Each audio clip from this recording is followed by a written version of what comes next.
Bonjour à toutes et à tous, c'est MagicFocus, bienvenue dans cette nouvelle vidéo, j'espère que vous allez bien. Aujourd'hui dans cette vidéo, nous allons parler de l'avenir incertain, oui oui, incertain, de Star Tours. Est-ce que Star Tours va être remplacé dans les prochaines années? C'est la question que je me pose, que nous allons nous poser ensemble et je vais y tenter d'y répondre, d'exposer mon avis de la manière la plus claire possible. Donc vous le savez, Star Tours c'est le fruit du second partenariat entre Lucas et Disney, le tout dirigé par le talentueux imagineur Tony Baxter. Star Tours s'est bien sûr vite imposé comme un grand classique des parcs Disney. En plein succès Star Wars, il a été rapidement adopté par des milliers et des milliers de visiteurs. Ce simulateur étonnant fut d'ailleurs totalement révolutionnaire pour l'époque. Sa file d'attente est considérée comme l'une des plus abouties et n'oublions pas Rex, notre capitaine, le premier audio animatronique à bord d'un véhicule d'une attraction. Bon, si vous voulez en savoir plus sur les secrets de Star Tours, je vous invite dans ma vidéo concernant ce sujet, vous en apprendrez beaucoup plus. Star Tours prend une toute nouvelle dimension en 2011 avec l'ouverture dans les parcs américains de l'aventure continue en 3D et avec séquences aléatoires bien sûr, des planètes et des personnages. 2015 marque une année très importante chez Disney avec l'annonce non pas de 1 mais de 2 Star Wars Land et c'est là que ça va faire mal peut-être pour Star Tours parce que Star Wars Land sera donc Galaxy's Edge. Le principe sera que les visiteurs vont visiter une toute nouvelle planète conçue par Walt Disney Imagineering. En réalité, c'est une planète qui n'existe absolument pas dans les parcs, dans les films, mais uniquement dans les parcs Disney. Elle sera vraiment composée d'éléments de visuels, mais aussi interactifs, tout simplement juste créés par Walt Disney Imagineering, juste pour les parcs. Ça sera une planète exclusive finalement aux Disney Parks. Donc, là, les visiteurs seront dans un monde totalement immersif, à 360 degrés, avec des décors gigantesques, des montagnes géantes notamment qui couperont de toute intrusion visuelle, mais aussi énormément d'éléments interactifs, d'éléments visuels. Le visiteur sera vraiment au cœur de la planète, au cœur d'une histoire développée par Walt Disney Imagineering. C'est la première fois que le visiteur sera 100% acteur finalement. Très souvent, le visiteur est quand même en partie passif, hein, évidemment, devant les attractions, plutôt contemplatif. Là, il sera acteur, maître de son destin et pourra véritablement participer à une aventure grandeur nature, une aventure XL sur Star Wars et sur cette planète battue. Planète que d'ailleurs on retrouve dans le simulateur Star Tours. Alors, ce qu'il faut bien comprendre, c'est que ça va créer bien sûr un élan incroyable, évidemment. Je pense que Galaxy's Edge est probablement la valeur sûre de ces prochaines années. Par le fait, cela risque d'écraser un petit peu Star Tours. Déjà parce que, tout simplement, on va avoir à l'intérieur un simulateur. Le Faucon Millennium sera un simulateur beaucoup plus avancé, un simulateur techniquement probablement bluffant. On attend quelques éléments techniques pour en savoir plus, mais grosso modo, on peut parier sur une version améliorée de Mission Space en Floride. Donc pour ceux qui ne connaissent pas Mission Space, c'est chacun conduit finalement, chacun dans un simulateur de fusée, et chacun conduit finalement, chacun a un poste particulier. Mais là, on imagine que ça sera beaucoup plus poussé puisque il a déjà été dit que lorsque vous voudriez abandonner votre mission et faire cracher le vaisseau, on aura l'impression que le vaisseau aura craché, aura explosé, et quand vous ressortirez de l'attraction, en gros, tout le monde vous en voudra. Donc tout sera véritablement lié, l'univers sera très poussé, et on aura ce fameux simulateur très avancé qui sera probablement beaucoup plus avancé que Star Tours. Et c'est là que je me dis que quel sera l'intérêt de Star Tours?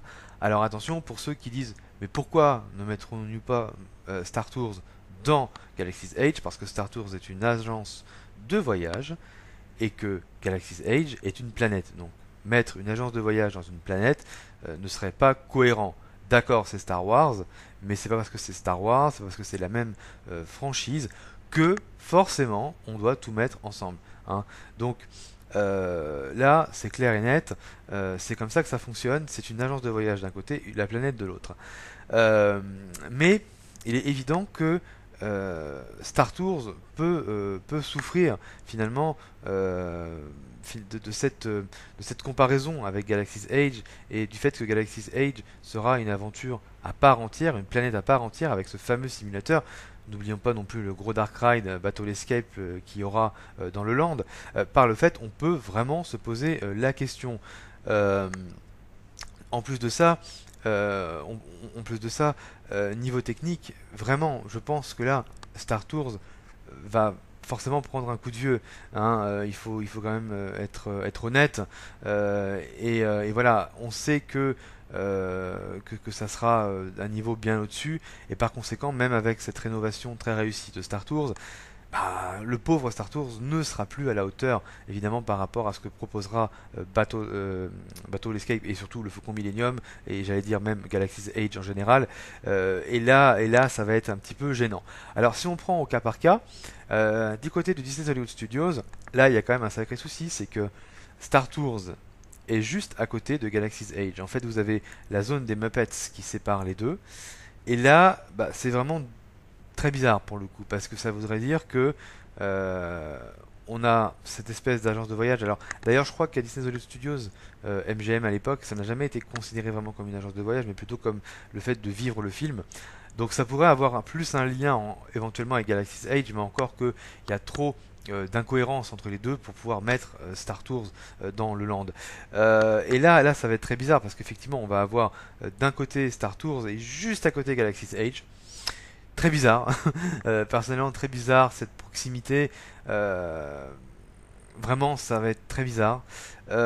Si on prend Tomorrowland en Californie, là aussi Galaxy's Edge sera dans le même parc. Quel sera alors l'intérêt d'avoir ce Star Tours dans le Tomorrowland, sachant qu'en plus on peut très facilement supposer que le Tomorrowland, qui est un véritable chantier, un véritable bazar, puisse subir de nombreuses transformations. Donc, est-ce que Star Tours vivrait là aussi ses derniers instants finalement? Euh, Quant à Disneyland Paris, je suis un peu plus réservé parce que Disneyland Paris, l'expérience sera dans deux parcs différents. On aura d'un côté le côté, d'un côté le Star Wars, le Star Tours style agence de voyage dans le Discoveryland, et de l'autre dans Star Wars Land, le Galaxy's Edge dans l'autre parc. Donc les expériences pourraient plutôt être complémentaires à Disneyland Paris sans que l'un aille bouffer l'autre. Moi je pense sincèrement que l'avenir de Star Tours à Disneyland Paris est est plus sûr que les parcs américains. Parce que véritablement les parcs américains, Galaxy's Edge va considérablement faire de l'ombre à Star Tours, qui se trouve à chaque fois pas très loin, soit à quelques mètres concernant Disneyland, soit juste à côté concernant Disney Hollywood Studios. Alors, est-ce que du coup Star Tours a de l'avenir? Moi je pense que les 5 à 10 prochaines années maximum, Star Tours disparaîtra. C'est un simulateur qui se fera de toute façon très vieillissant. L'expérience Star Wars sera largement présente grâce à Galaxy's Edge, avec des attractions beaucoup plus développées technologiquement, une storyline totalement ficelée, une thématisation incroyable. Et si Iron Man à Hong Kong Disneyland a pu être fait, cela n'est pas possible aux USA parce que Marvel sera à California Adventure et que à part les Gardiens de la Galaxie et quelques autres licences peut-être, par rapport à Universal, Disney World ne peut pas expérimenter les super-héros, donc enfin exploiter pardon les super-héros Marvel. Donc finalement, c'est clair que là, le remplacement de Star Tours va demander réflexion. Qu'est-ce qui pourrait qu'est-ce qui pourrait remplacer Star Tours? C'est difficile de juger une attraction. Après, c'est un simulateur, ça peut se transformer très facilement. On peut enlever toute référence à Star Wars facilement. On peut y mettre peut-être du Wall-E ou des nouveaux héros, peut-être. Pourquoi pas dans une refonte éventuellement de Tomorrowland. Il ne faut pas oublier qu'aujourd'hui, les licences, les franchises sont de plus en plus intégrées dans les attractions. Donc, à mon avis, on ne va pas perdre Star Tours pour ne mettre qu'une licence dedans. Ça serait complètement contraire à ce qui se fait aujourd'hui.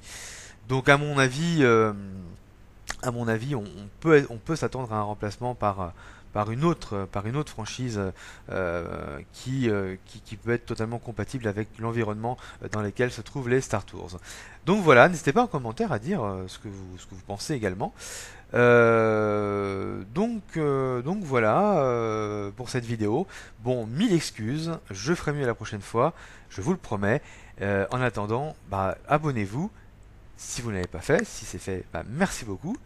N'hésitez pas à liker et puis bah, merci beaucoup d'avoir regardé. N'hésitez pas à partager votre avis si vous le souhaitez. On se retrouve très bientôt. Salut, salut.